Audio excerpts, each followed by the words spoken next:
नमस्कार मित्रांनो. तर आज आपण BATY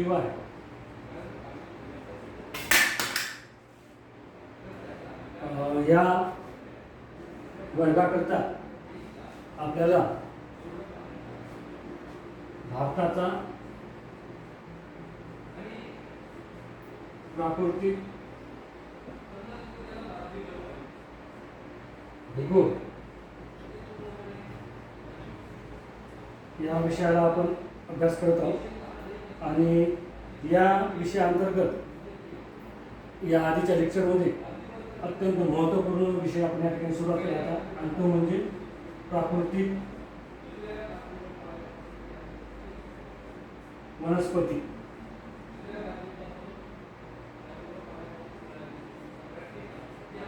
तर मित्रांनो, या विषयाला आपण कारण या आधीच्या अनेक लेक्चरमध्ये आपल्याला या ठिकाणी भारतातील जे प्राकृतिक रचना आहे आणि या प्राकृतिक रचना अंतर्गत पर्वत असेल, पठारी भाग असेल, नद्या खोऱ्या असेल, नद्यांचा प्रवाह प्रणाली असेल, विविध हवामान असेल, हवामान प्रदेश असेल, या सगळ्या घटकांचा या ठिकाणी आपण अभ्यास केलेला होता. त्याचप्रमाणे या आधीच्या लेक्चरमध्ये आपण मृदा आणि भारतातील मृदा या अनेक भारतातील प्राकृतिक घटकांअंतर्गत आपण अभ्यासाला सुरुवात केली होती. आणि या आधीच्या लेक्चरमध्ये आपण बघितलं होतं नवीन विषय, तो म्हणजे प्राकृतिक वनस्पती. तर मित्रांनो, प्राकृतिक वनस्पती अंतर्गत या ठिकाणी आपल्याला आपण जर एकूण जगाचा जर नकाशा आपण बघितला, त्या जगाच्या एकूण भूपृष्ठाचा आपण जर अभ्यास केला तर मित्रांनो आपल्याला असं दिसून येतं की या ठिकाणी जो वनस्पती आहे किंवा जंगलयुक्त भाग आहे, जी प्राकृतिक वनस्पती आहे, ही सगळ्या ठिकाणी सारख्या स्वरूपात दिसून येते आणि त्यांचा जे विविधता ही वेगवेगळी अनेक प्रकारची विविधता असलेली आपल्याला दिसून येते. यामध्ये विविधता आपण जर बघितलं तर पर्वतीय भागामधली वनस्पती ही वेगळ्या स्वरूपाची दिसून येते. पठारी भाग असेल त्या पठारी भागामध्ये सुद्धा वेगळ्या स्वरूपाची वनस्पती आहे आणि मैदानी भागामधली वनस्पती ही वेगवेगळी दिसून येते. उतारानुसार वेगळ्या जर वनस्पती असतील आपण घेतो. ज्या ठिकाणी पर्जन्यमान आहे, जास्त पर्जन्यमान असेल त्या पर्जन्यमान जास्त असलेल्या भागामध्ये सुद्धा वेगळ्या स्वरूपाची वनस्पती आपल्याला दिसून येते. त्याचप्रमाणे आपण तापमान जसं आपण जर जागतिक लेवलवरती जे जर बघितलं तर जिथं जिथं वाळवंटी प्रदेश आहे तर या वाळवंटी प्रदेशामध्ये वनस्पती जी आहे ही वेगळ्या कोणत्या स्वरूपाची त्या ठिकाणी काटेरी वनस्पती असलेली आपल्याला दिसून येते किंवा निवडुंगासारख्या वेगवेगळ्या जाती ज्या आहेत ह्या जातीच्या ज्या पाणी साठवून ठेवतात आपल्या स्वतःमध्ये तर त्या वनस्पती आपल्याला दिसून येते. आणि काही प्रदेशामध्ये आपण बघतो की सदाहरित ज्या ठिकाणी सतत पाऊस असतो अशा सदाहरित वनस्पती आपल्याला दिसून येतात. तर अशा प्रकारे अनेक वनस्पती या ठिकाणी आपल्याला आहेत. आणि या आधीच्या लेक्चरमध्ये सुद्धा बघितलं होतं की जे ह्या वनस्पतीचा, या प्राकृतिक वनस्पतीचा आपल्याला अभ्यास का करणे गरजेचं आहे.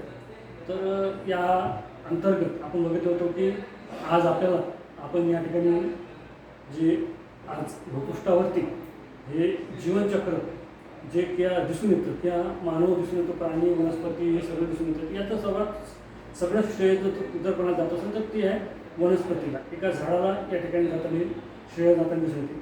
कारण आपण बघतो की जर या ठिकाणी भूपृष्ठावरती वनस्पती नसतील तर आपल्याला जे अत्यंत आवश्यक घटक आहे, ज्या घटकामुळे ऑक्सिजनमुळे हा अत्यंत महत्त्वपूर्ण आहे आणि ऑक्सिजन जर आपल्याला 1 सेकंद 1-2 सेकंद जरी आपल्याला मिळालं नाही तर या ठिकाणी मानव या प्राणी कोणतीही जीवजंतू या ठिकाणी जिवंत राहू शकत नाही.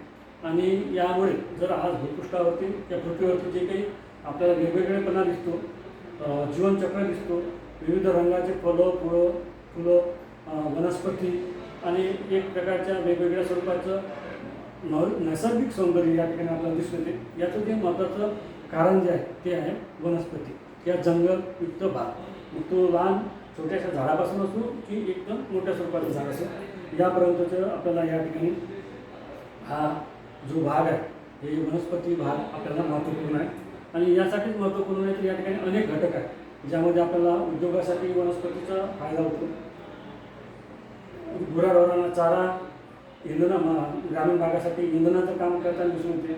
फर्निचरच्या कामासाठी आपल्याला या वनस्पतीचा काम फायदा झालेला आपल्याला अत्यंत अनेक महत्त्वपूर्ण काम यामध्ये आपल्याला फायदेशीर जे आहे हा घटक, वनस्पतीचा घटक हा अत्यंत महत्त्वपूर्ण आहे. आणि या आधीच्या लेक्चरमध्ये मी त्यांच्या जे प्राकृतिक वनस्पती आहे या संबंधित जे काही वनस्पतीचे जे फायदे आहेत तर ते पूर्ण महत्त्वाचे फायदे या ठिकाणी आपण चर्चा केलेली आहे.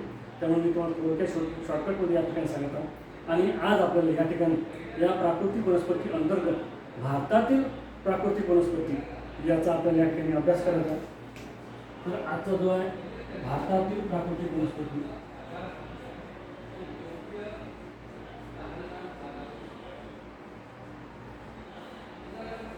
मित्रांनो, भारतातील प्राकृतिक वनस्पती जर आपण बघितलं तर आज आपण बघतो की भारतातील वनस्पती संबंधित प्राचीन भारतातील लोक खूपच जागृत असलेले आपल्याला दिसून येते.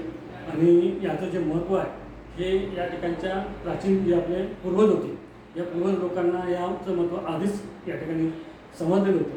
आणि त्यामुळे त्यांनी त्या वनस्पतीचं संरक्षण कशा प्रकारे चांगल्या प्रकारे करता येईल यासाठी मोठ्या प्रमाणात तेव्हापासूनच प्रयत्न केलेले आपल्याला दिसून येते. आणि या ठिकाणी आपण बघतो की वड असेल, त्यानंतर पिंपळ असेल, यासारखे जे महत्त्वपूर्ण ऑक्सिजनचे जे प्रमाण जास्त असतात, तुळशीचं झाड असेल, वेगवेगळ्या वनौषधी असेल, यांच्या संबंधित संशोधन करून, रिसर्च करून त्यांनी त्यांच्या वेगवेगळ्या ग्रंथामध्ये याचे महत्त्व हे आपल्या लिखित स्वरूपात या ठिकाणी केलेले आहे. आणि बरेच आपण बघतो की आज आपण वनौषधी ज्या आज विविध प्रदेशामध्ये दिवसेंदिवस कमी होत आहे, नष्ट होत आहे. आणि या नष्ट होण्याचं काम आपल्या मानवाद्वारे अतिरिक्त जे जंगल क्षेत्र हे कटाई केल्यामुळे अनेक जाती ज्या आहेत फळांच्या त्या वनस्पतीच्या ह्या आज नष्ट होत आहे. परंतु प्राचीन काळातले जे लोक होते भारतातले हे यांनी प्रत्येक वनस्पती ही मानवासाठी कशा प्रकारे उपयुक्त आहे, त्यांचे गुणधर्म काय आहे, त्यांचे औषधिक गुणधर्म काय, कोणती जडीबुटी कोणत्या औषधासाठी महत्त्वपूर्ण आहे, यांचं सगळं माहिती ही आधीच आपल्याला देऊन ठेवलेली आहे. त्यामुळे प्राचीन काळापासूनच भारतामध्ये वनस्पती संबंधित महत्त्वाचं स्थान असलेलं आपल्याला दिसून येते. आणि आज आपण बघतो की आज भारतातील एकूण जे क्षेत्र आहे तर त्या एकूण क्षेत्रामध्ये जर आपण बघितलं तर फक्त 19% हे जो भाग आहे हा भारतातला जो वनस्पती क्षेत्र भागापैकी केवळ आपण 19% जास्त भाग फक्त हा एकूण सरासरी भूपृष्ठापैकी केवळ 19% पर्यंतच आपल्याला या ठिकाणी वनक्षेत्र असलेलं आपल्याला दिसून येते. आणि हे वनक्षेत्र वाढत्या लोकसंख्येनुसार हे अत्यंत अल्प कमी असलेले दिसून येते. आणि आतापर्यंत केलेल्या सर्व सर्वेक्षणानुसार जर भारतातील लोकसंख्या आणि भारताचा भूपृष्ठीय भाग जर बघितला तर त्याच्या अनुषंगाने भारतामध्ये आपल्याला 33% एकूण जे भूपृष्ठ आहे, एकूण जर भारताचं क्षेत्रफळ आहे या क्षेत्रफळाच्या 33% भाग हा जंगलाखाली असणं गरजेचं आहे. परंतु आज आपण बघतो की जसजसं दिवसेंदिवस आपल्या भारतातील लोकसंख्या ही वाढत आहे आणि त्या वाढत्या लोकसंख्येनुसार या ठिकाणी आपण बघतो की हे जे जंगलाचा भाग आहे हा दिवसेंदिवस कमी होत आहे. आणि या कमी होत असल्याकारणाने आज आपल्याशी फक्त 19.47% हा जंगलाचा भाग असल्याचे दिसून येते. आणि हा सुद्धा आपण जर बघितलं तर पर्वतीय भागामध्ये वनस्पती, मैदानी भागामध्ये आणि पठारी भागामध्ये काही आणि ज्या ठिकाणी पर्जन्यमान जास्त आहे याच्यामध्ये सुद्धा आपल्याला भिन्नता असलेली दिसून येते. मित्रांनो, आपण जर बघितलं तर पर्वतीय भागामध्ये किंवा ज्या ठिकाणी पर्जन्य भाग आहे जसं हिमालयाचा भाग असेल, भारताचा पूर्वेकडील भाग असेल, भारताचा पश्चिमेकडील सह्याद्रीचा भाग असेल तर या ठिकाणी 60% भाग जे आहे क्षेत्र जे आहे एकूण क्षेत्राच्या त्याच्या जंगलाखाली असलेलं आपल्याला दिसून येते. परंतु मैदानी भागामध्ये मात्र हे क्षेत्र एकदम अत्यंत कमी असलेलं आपल्याला दिसून येते. कारण काय की मैदानी भागामध्ये लोकसंख्या ही स्थिर झालेली आहे. त्या ठिकाणी अनेक वस्ती, अनेक शहरं या ठिकाणी निर्माण झाली आहे. शेतीसाठी मोठ्या प्रमाणात जंगलाची कटाई केलेली आपल्याला दिसून येते. त्याचप्रमाणे इंडस्ट्रियल एरिया, औद्योगिक क्रांती झाली आहे. औद्योगिक क्रांतीमुळे प्रत्येक मैदानी भागामध्ये ज्या ठिकाणी नदी किंवा सुपीक जमीन आहे, तर त्या सुपीक जमिनीमध्ये झाडांचं प्रमाण जे आहे यांनी मोठ्या प्रमाणात कटाई केलेली आहे. आणि म्हणून म्हणजे सर्वच भागा भारताच्या दृष्टीने जर विचार केला आपण, तर सारख्या स्वरूपाची वनस्पती त्या जंगलाचा प्रमाण आपल्याला दिसून येत नाही. तर आज आपण या ठिकाणी जर बघितलं तर एक आपले या भारतीय सर्वेक्षण जे आहे, या भारतीय सर्वेक्षण संस्थेद्वारा वन संरक्षण द्वारा जे सॅटेलाईट इमेजेस आहेत, या इमेजेस घेऊन या ठिकाणी एक चार्ट त्यांनी तयार केलेला आहे. या चार्टनुसार त्यांनी सांगितलं आहे की 1983 पासून ते 1991 पर्यंत कशाप्रकारे भारतातील जे वनक्षेत्र आहे हे कशाप्रकारे कमी किंवा जास्त झालेलं आहे यासंबंधी त्यांनी आपल्याला या ठिकाणी माहिती दिलेली आहे. तर यामध्ये यांनी 1981 ते 83 या दरम्यान 1981 ते 83 या दरम्यान 643 चौरस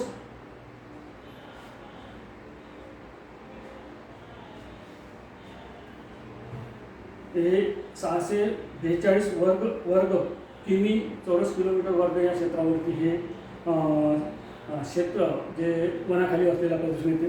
त्यानंतर त्यांनी 1985 ते 87 याद्वारे सॅटेलाईटद्वारे इमेज घेतली आणि याच्याद्वारे 640 पेक्षा जास्त वर्ग किलोमीटरचं क्षेत्रफळ या ठिकाणी असलेलं आपल्याला दिसून येते.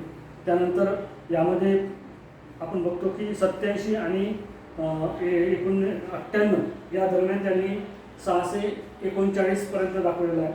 त्यानंतर 1989 ते 91 या दरम्यान 640 या दरम्यान क्षेत्र जे आहे हे जंगलाखाली असलेलं भारतातील जे क्षेत्र आहे जंगलाखाली असलेलं दिसून येते. आणि एक जर या ठिकाणचा जर बदल बघितला आपण जंगलाखाली क्षेत्राचा, तर यामध्ये पहिल्या वर्षी जे आहे म्हणजे 1995-97 या वर्षी याच्या आधीच्या वर्षापेक्षा 1.87 जे वर्गक्षेत्र आहे हे कमी झालेलं आपल्याला दिसून येते. म्हणजे याप्रमाणे अनेक प्रत्येक वर्षी जे आहे जसजसं वर्ष वाढत गेलं तसतसं वनक्षेत्र हे भारतातील वनक्षेत्र जे आहे कमी होत गेलेलं आपल्याला दिसून येते. म्हणजे हे जे या प्रकारे लोकसंख्या वाढवून लोकसंख्येच्यामुळे वनक्षेत्र कमी होण्याचे काम दिवसेंदिवस भारतामध्ये होताना दिसून येते. आणि आपण बघतो की भारतातील जे एकूण जर वनक्षेत्राचा आपण जागतिक लेवलच्या दृष्टिकोनाचा जर विचार केला तर केवळ जागतिक लेवलच्या दृष्टीने 1.7% एवढं क्षेत्र हे जागतिक लेवलच्या दृष्टिकोनातून आपल्या भारतामध्ये हे असलेलं आपल्याला दिसून येते.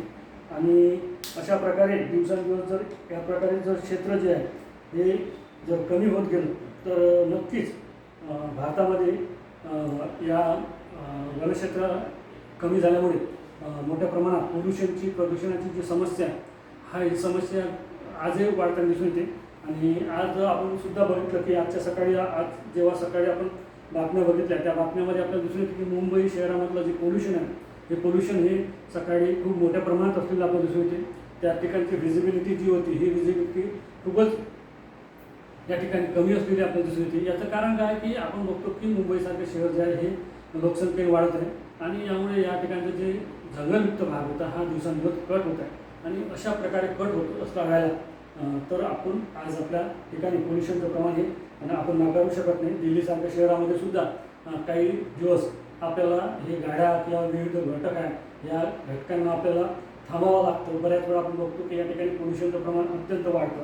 आणि भारताचं जागतिक लेवलच्या वनक्षेत्राच्या दृष्टीनं फक्त केवळ 1.7 आहे. आणि इतर देशाच्या जर तुलना आपण केली जर जर्मनच्या दृष्टीनं केलं तर त्या जर्मनमध्ये 28% म्हणजे एकूण भूभागाच्या 28% हे या ठिकाणी वनक्षेत्र असल्याचे दिसून येते.